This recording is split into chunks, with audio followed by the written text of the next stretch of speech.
اللہ وکفا وسلام علی عباده الذین اصطفى اما بعد فاعوذ باللہ من الشیطان الرجیم بسم اللہ الرحمن الرحیم۔ معزز سامعین، آج 21 اپریل بروز جمعۃ المبارک اور 30واں روزہ اور 30واں درس ہے۔ اللہ قبول فرمائے۔ آپ حضرات کا میں بڑا شکر گزار ہوں، سب کا۔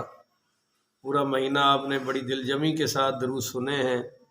اللہ تعالیٰ اس کی آپ کو بہت زیادہ اجر عطا فرمائے۔ اللہ تعالیٰ آپ کی دنیا آخرت کے سارے مسائل حل فرمائے، اور آپ کے وسیلے سے اللہ میرے بھی حل فرمائے۔ بہت میں آپ کا شکر گزار ہوں دل سے۔ اللہ کرے یہ سلسلہ ہمارا ساری زندگی جاری رہے۔ پھر کہہ دیں آمین۔ آج میں یقین کرے کہ اذان تک سوچ رہا تھا کیا بیان کروں، کبھی کوئی چیز سوچوں کبھی کوئی چیز سوچوں کہ بھئی آخری روزہ ہے، قیمتی بات، قیمتی سے قیمتی، وہ کرتے کرتے پھر میں نے یہ سوچا کہ آج آپ کی خدمت میں جواہر پارے پیش کرتا ہوں۔ سبحان اللہ۔ قیمتی جواہر پارے، قیمتی موتی، قیمتی نکات۔ سب سے پہلے تو میں یہ پیش کرنا چاہتا ہوں کہ حضرت شفیق بلخی پڑھی رحمت اللہ۔ رحمت اللہ۔ اب یہ صوفیاء کی جماعت میں ان کا نام لو تو منہ میں پانی آ جاتا ہے۔ سبحان اللہ۔ اتنے بڑے اللہ کے ولی گزرے ہیں۔ یہ فرماتے ہیں کہ میں نے 5 چیزوں کو تلاش کیا، وہ مجھے 5 جگہ میں ملی، 5 چیزوں میں ملی۔ 5 چیزوں کو تلاش کیا، 5 چیزوں میں مجھے ملی، اس کے علاوہ دنیا میں کہیں مل سکتی نمبر 1 فرماتے ہیں کہ روزی کی برکت چاشت کی نماز سے ملی ہے۔ سبحان اللہ۔ چاشت کی نماز ہوتی ہے، یہ اشراق کے تقریباً گھنٹہ 1.5 گھنٹہ بعد پڑھی جاتی ہے، 4 رکعات۔ اللہ ہمیں بھی پڑھنے کی توفیق عطا ہوئی۔ گھر میں پڑھ لیں، مسجد میں، جہاں بھی جائز ہے۔ نمبر 2 کہتے ہیں کہ میں نے قبر کی روشنی کو تہجد کی نماز میں پایا ہے۔ سبحان اللہ۔ کہ جو تہجد کی نماز پڑھے گا اس کی قبر روشن رہے گی۔ نمبر 3 کہتے ہیں کہ منکر نکیر کے سوالوں کا جواب میں نے تلاوت قرآن میں پایا ہے۔ سبحان اللہ۔ کہ جو تلاوت قرآن کثرت سے کرے گا انشاءاللہ منکر نکیر یعنی قبر میں جو سوال ہے جواب آسانی سے دھڑلے سے دے لے گا۔ نمبر 4 فرماتے ہیں کہ عرش کا سایہ میں نے خلوت میں پایا ہے۔ خلوت کا معنی تنہائی میں بیٹھ کر اللہ کا ذکر کرنا، درود شریف پڑھنا، علم حاصل کرنا وغیرہ وغیرہ۔ تو یہ 4 چیزیں میں نے بیان کر دی۔ اب آگے سنیے، اہل خیر کے 3 کلمات۔ اہل خیر سے مراد ہمارے سلف صالحین بزرگان دین، وہ 3 باتیں خیر کی فرمایا کرتے تھے اپنے مریدوں کو، شاگردوں کو، مقتدیوں کو، اپنے گھر والوں کو۔ 3 باتیں خیر کی فرمایا کرتے تھے۔ آپ بھی سن لیں، پلے باندھ لیں، آگے پھیلائیں، اللہ ہم عمل کی توفیق عطا فرمائے۔ نمبر 1 وہ یہ فرماتے تھے کہ بھائی جو شخص آخرت کے کاموں میں لگ جاتا ہے اللہ تعالیٰ اس کے دنیا کے کام خود بخود بنا دیتا ہے۔ یہ آپ میں اور آپ آزما کے دیکھ لیں، دین کے کاموں میں، آخرت کے کاموں میں لگ جائیں، دنیا کے کام اللہ تعالیٰ خود بخود بنا دیتا ہے۔ جی اچھا جی۔ نمبر 2 جو شخص اپنی باطنی حالت کو درست کر لیتا ہے اس کی ظاہری حالت اللہ خود بخود ٹھیک کر دیتا ہے۔ سبحان اللہ۔ سبحان اللہ۔ اور ساڑھے ہاں الٹ قانون چل رہا ہے، بے پردہ عورت سے کہو پردہ کرو، کہندی اندر ٹھیک ہونا چاہیے۔ بے نمازی سے کہو نماز پڑھو، کہندہ کی رکھیا نماز سے، اندر ٹھیک ہونا چاہیے۔ یعنی عجیب شیطان نے کو پٹی پڑھائی ہے، اور ہم ان سے کہتے ہیں کہ بھائی دنیا کے معاملے میں تم اندر کو ٹھیک رکھو نا، باہر چھوڑ دو۔ نہیں سمجھ آئی آپ؟ دنیا کے معاملے میں باہر دیکھو نا اور کہو اندر ٹھیک ہونا چاہیے، مگر دنیا کے معاملے میں تو کہتے ہیں اندر بھی ٹھیک ہو تو باہر بھی ٹھیک ہو۔ مثال کے طور پہ باہر پلستر کرا لو، اندر کی خیر ہے۔ نہیں سمجھتے ہو بھائی؟ اندر کوٹھی اور مکان کی، پر کوئی عقل مند یہ کہتا اوپر جو کیلے کا چھلکا خراب ہو تو کہہ دو نا بھی چلو تو خراب ہے، اندروں ٹھیک ہونا چاہیے۔ سیب کا جو چھلکا اوپر خراب ہے تو کہو نا وہ جی اندر ٹھیک ہونا چاہیے، اتنے دی خیر سے اللہ۔ پر یہ پٹی صرف دین کے معاملات میں شیطان نے چڑھائی ہے اور پڑھائی ہے ہمیں جناب۔ اور اولیاء اللہ فرماتے ہیں کہ جو شخص اپنا اندر ٹھیک کر لیتا ہے پھر اللہ تعالیٰ اس کا باہر بھی ٹھیک کر دیتا ہے، اور جب اندر ٹھیک نہیں تو نہ اذان اثر کر رہی ہے، نہ کلمہ اثر کر رہا ہے، نہ مولوی صاحب کی تقریر اثر، کوئی شے اندر جا ہی نہیں رہی، کیونکہ اندر کام ہی خراب ہوا پڑا ہے۔ اللہ ہمیں یہ کرنے کی توفیق عطا فرمائے۔ تیسری بات فرماتے ہیں کہ جو شخص اپنے معاملات اللہ تعالیٰ کے ساتھ درست کر لیتا ہے، اللہ اس کے معاملات ساری مخلوق کے ساتھ درست اور سیدھے کر دیتا ہے۔ اور جنہوں دی اللہ نال ہی نہیں بنتی، اب یہ ماشاءاللہ پڑھ رہے تھے ہمارے بھائی بھی الوداع بس الوداع، حالانکہ یہ تو پڑھنا جائز نہیں ہے نعت، اس پر مفتی اعظم پاکستان کا فتویٰ ہے، مفتی منیب الرحمان صاحب کا، مفتی ابو بکر صدیق کراچی والے کا، کیونکہ یہ اب پڑھ رہے ہیں، ابھی تک ماہ رمضان گیا تو جو مہمان گھر میں بیٹھا ہو اور ہم باہر نعرے لگا دیں الوداع الوداع تو جا تو جا، اور اس کے اشعار بھی سارے ٹھیک نہیں ہیں، بڑی گڑبڑ ہے۔ تو چونکہ سر عام پڑھی گئی ہے تو میں سر عام بتا رہا ہوں کہ بھائی ایسی نظمیں پڑھنا جائز ہے، ہمارے لیے ایک ایک وقت قیمتی ہے، انشاءاللہ مغرب تک رمضان ہی چلے گا، ٹھیک ہے جی۔ اچھا، اب ایک اور چیز پیش کرتا ہوں، ایک بہت بڑے امام گزرے ہیں تفسیر کے، علامہ ناصر الدین بستی پڑھو رحمت اللہ، یہ ایسے بیمار ہوئے کہ سکتہ طاری ہو گیا اور لوگوں نے سمجھا بھی فوت ہو گئے، انہوں نے کفن شفن دیا، جنازہ پڑھایا، قبرستان میں دفن کر دیا۔ دفن کے کئی گھنٹوں بعد اندر قبر میں ہوش آیا اور دیکھا بھی وہ میری وہ تو کفن شفن ہے، میں کیا کروں؟ تو پھر ان کو قبر میں یاد آیا کہ جو 40 مرتبہ سورہ یاسین پڑھے، جو بھی مشکل ہوگی اللہ فوری حل فرما دے گا۔ فرماتے ہیں پھر میں نے قبر کے اندر سورہ یاسین کی تلاوت شروع کر دی۔ کہتے ہیں جب میں نے 39 مرتبہ پڑھ لی اور 40ویں مرتبہ شروع کر دی تو میری قبر اوپر آ گیا کفن چور، نہیں سمجھے ہو؟ قبر جو کھولنی تھی کفن چور آ گیا، اس نے قبر خود ہی کھول دی، اور اندر جب وہ کفن کو ہاتھ ڈالا تو حضرت اٹھ کے بیٹھ گئے، اس کا تو کلیجہ پھٹ گیا، وہ تو وہی مر گیا۔ یہ حضرت ناصر الدین بستی رحمۃ اللہ علیہ کہتے ہیں میں نے اپنے آپ کو کہا بھائی یار تو اس کو اپنا کام کر لینے دیتا، پھر اٹھ پڑتا، تو نے پہلے اٹھ کے اس کو ختم ہی کر دیا۔ وہ پھر سارا دن قبر میں بیٹھے رہے، رات کو اٹھے اور لوگوں کا دروازہ کھٹکھٹا کے بتایا بھی میں ناصر الدین ہوں، مجھے تم لوگوں نے غلطی سے دفن کر دیا تھا، میں الحمدللہ اللہ کے فضل و کرم سے ابھی زندہ ہوں، نہیں تو صبح لوگوں نے پھر جناب پکڑ کے کہنا تھا بھوت آ گیا، پتہ نہیں کیا آ گیا وغیرہ وغیرہ۔ تو یہ ہے سورہ یاسین کی طاقت، یہ 40 مرتبہ جو بھی مشکل ہو پڑھ لے، پڑھا لے، اصل چیز تو ہوتا ہے خود پڑھنا۔ اللہ تعالیٰ ہمیں اس پر عمل کی توفیق عطا فرمائے۔ اب ذرا اگلے موتی بھی نوٹ کریے، بڑی قیمتی باتیں آج آپ کے لیے لایا ہوں۔ علامہ جلال الدین سیوطی، سارے پڑھو رحمت اللہ علیہ، یہ وہ ہستی ہیں جن کو جاگتے ہوئے 23 مرتبہ سرکار نے اپنا دیدار عطا فرمایا۔ سوچئے کہ حضور کے ساتھ کتنا قیمتی تعلق ہے کہ جاگتے ہوئے دیدار ہوا ہے۔ یہ فرماتے ہیں کہ 10 چیزیں 10 چیزوں سے بچاتی ہیں، بولیے 10 چیزیں 10 چیزوں سے آگے فرماتے ہیں کہ بھائی الفاتحۃ تمنع غضب الرب، فاتحہ کی تلاوت اللہ کے غضب سے بچاتی ہے۔ آتی ہے سب کو پڑھتے رہا کریں بھائی اٹھتے بیٹھتے، اللہ توفیق عطا فرمائے۔ فرماتے ہیں نمبر 2 یاسین تمنع عطش القیامتی، کہ یہ جو سورہ یاسین ہے نا یہ قیامت کے دن پیاسا رہنے سے بچاتی ہے۔ نمبر 3 الدخان تمنع من احوال القیامت، کہ سورۃ دخان کی تلاوت جمعے والے دن ضرور کرنی چاہیے، اللہ سب کو توفیق عطا فرمائے۔ سورہ دخان کی جو تلاوت ہے یہ قیامت کی ہولناکیوں اور سختیوں سے مومن کو بچائے گی۔ یہ ہو گئی جی 3۔ آگے نمبر 4 سنیے جناب، فرماتے ہیں کہ الواقعات تمنع الفقر، تمنع الفقر، اگر سورہ واقعہ کی تلاوت کرو گے تو یہ تمہیں غربت اور فقر سے بچائے گی۔ اور نمبر 5 پہ فرماتے ہیں الملک تمنع عذاب القبر، کہ اگر تم سورہ ملک کی تلاوت روزانہ کرو گے تو یہ تمہیں عذاب قبر سے بچا لے گی۔ آج تو سبحان اللہ آپ ہی نہیں کر رہی ہے بادشاہ، کہنا ہی کوئی نہیں پہنتا، لالچی بڑے آج مل رہے ہیں نا کچھ نہ کچھ، بھائی کوئی چیزاں مل رہی ہیں تے آپ ہی کہیں جا رہے ہو۔ اگے پیچھے میرا زور لواندے ہو. چلو اللہ پچھلے اگلے سارے قبول فرمائے. اچھا جناب یہ کتنی ہو گئی بھائی ہیں؟ یہ 6 ہو گئی. 5 کیسے ہو گئی؟ نمبر 1 میں دوبارہ کہہ دیتا ہوں، فاتحہ اللہ کے غضب سے بچاتی ہے. نمبر 2 یاسین قیامت کے دن کی پیاس سے بچاتی ہے. نمبر 3 سورہ دخان قیامت کی سختی سے بچاتی ہے. نمبر 4 سورہ واقعہ فقر سے بچاتی ہے. نمبر 5 سورہ ملک عذاب قبر سے بچاتی ہے. اب سنیے نمبر 6 اور گنتے بھی جائیے.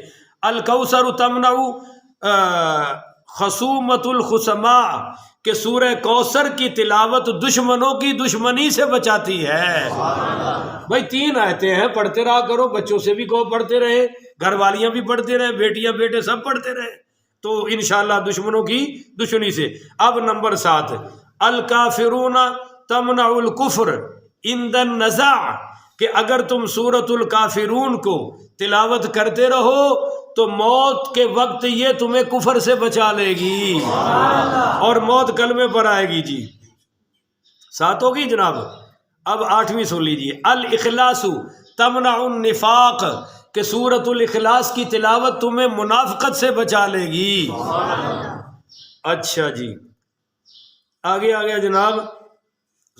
نمبر 9 فرمایا الفلق تمنع الحسد الحاسدین اگر تم سورہ فلق قرآن کی سیکنڈ لاسٹ صورت ہے اس کی تلاوت کرتے رہو تو ہر حاسد کے حسد سے یہ صورت تمہیں خود بچا لے گی.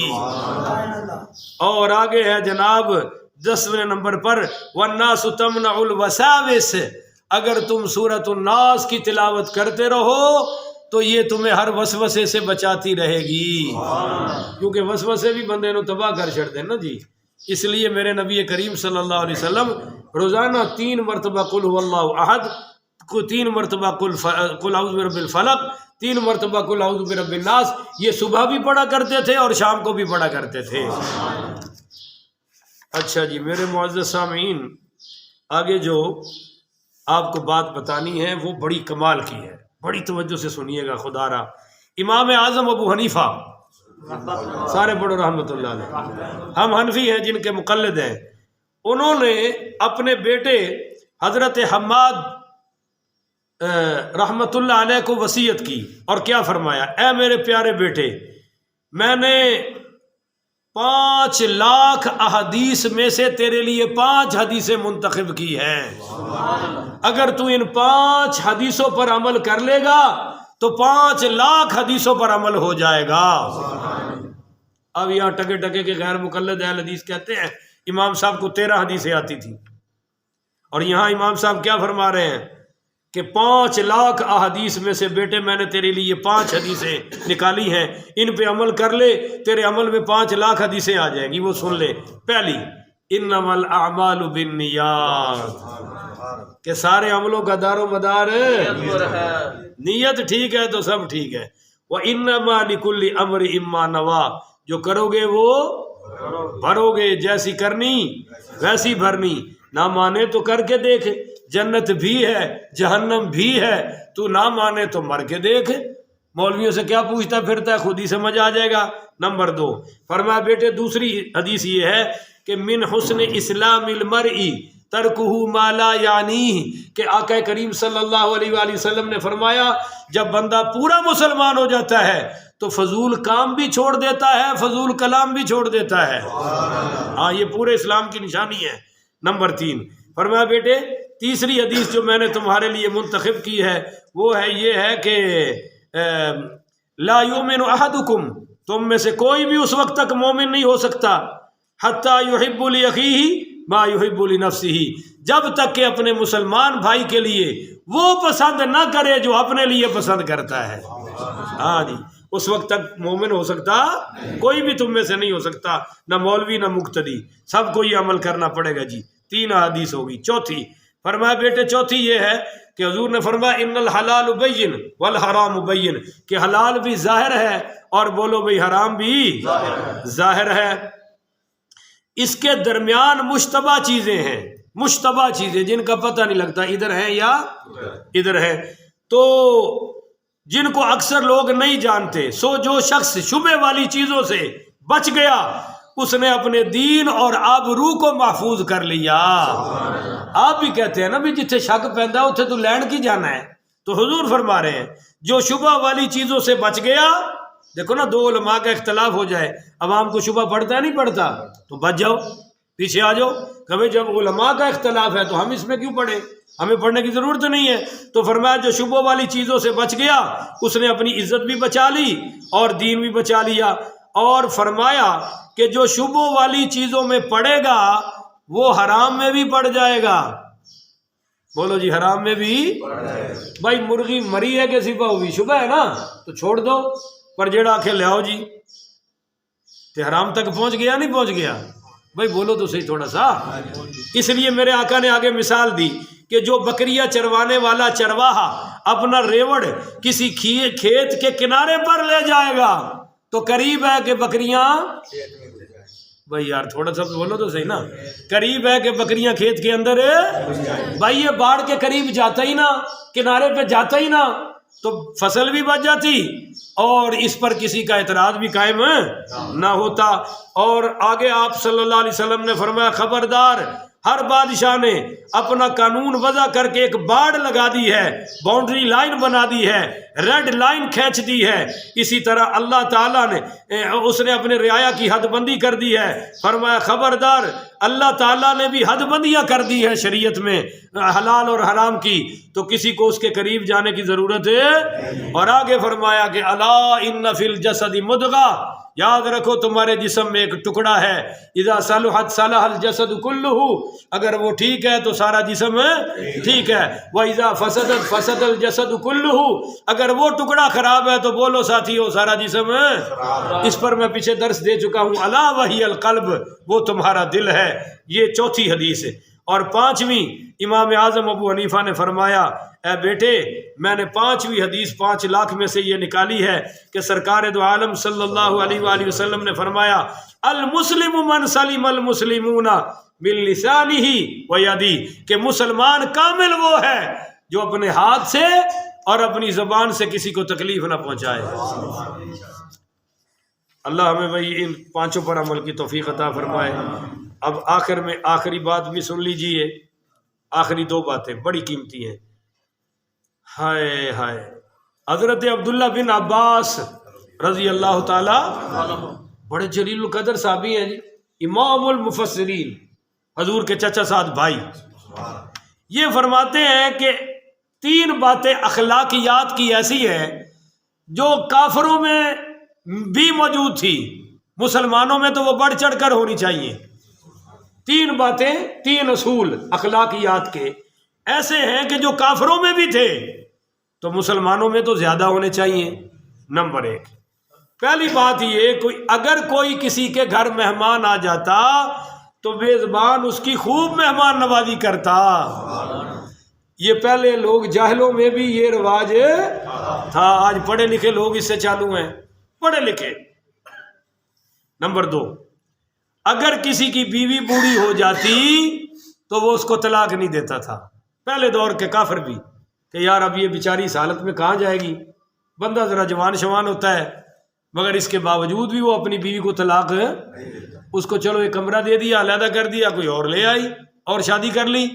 تو یہ پہلے دور کے جاہلوں میں، کافروں میں بھی یہ اصول تھا۔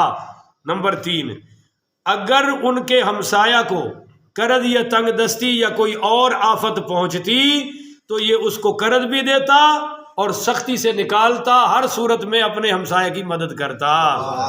یہ 3 باتیں جاہلیت میں تھی، ہمارے نبی نے تو ان باتوں کی بہت فضیلت بیان فرمائی ہے، اللہ عمل کی توفیق عطا فرمائے۔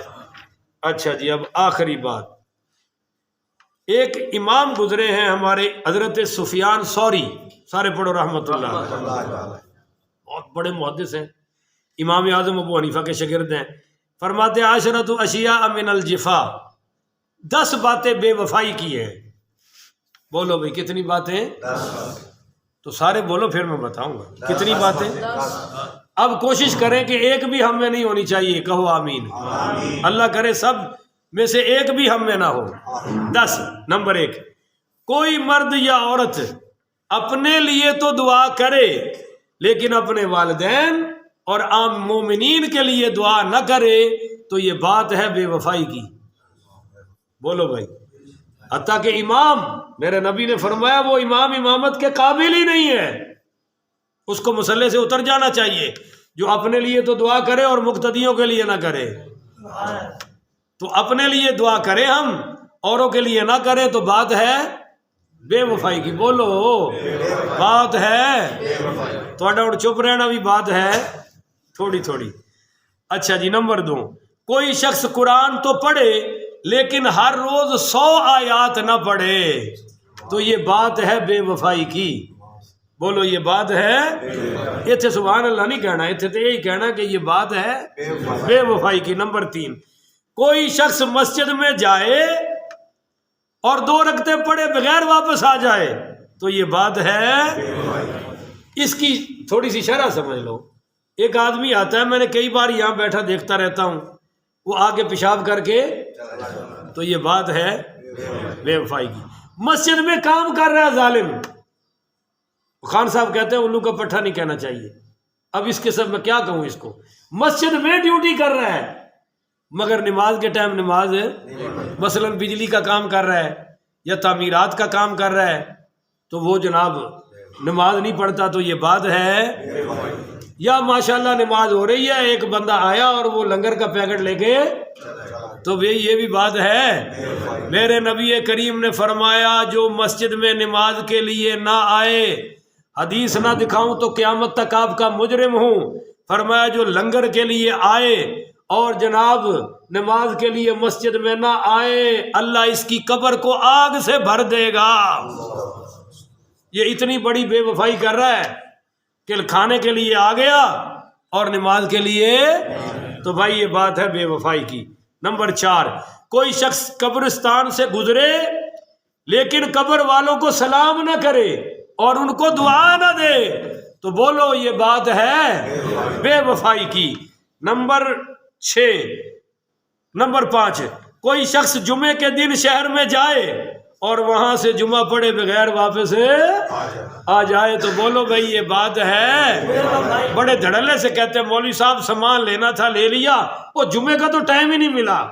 او بھائی جس مقصد کے لیے اللہ نے تجھے پیدا کیا ہے، جو تیری میری زندگی کا مقصد ہے، اس کے لیے ٹائم ہی کوئی نہیں. جس میں زندگیاں کھپنی چاہیے تھیں اس کو یہ کہہ رہے ہو کہ ٹائم ہی نہیں، اور جو بعد کے کام ہیں، جو چھوٹے کام ہیں، ان میں زندگیاں لگا دیں تو یہ بات ہے بے وفائی کی. نمبر 6، کسی محلے میں کوئی عالم دین آئے، بولو کوئی عالم دین آئے اور اس کے پاس کوئی بھی دین سیکھنے نہ آئے، سارے ہی ماشاءاللہ نس جاندے ہون تو یہ بات ہے بے وفائی کی. مجھے رپورٹ ملی، آپ کو نہیں بتاتا، بس مل گئی.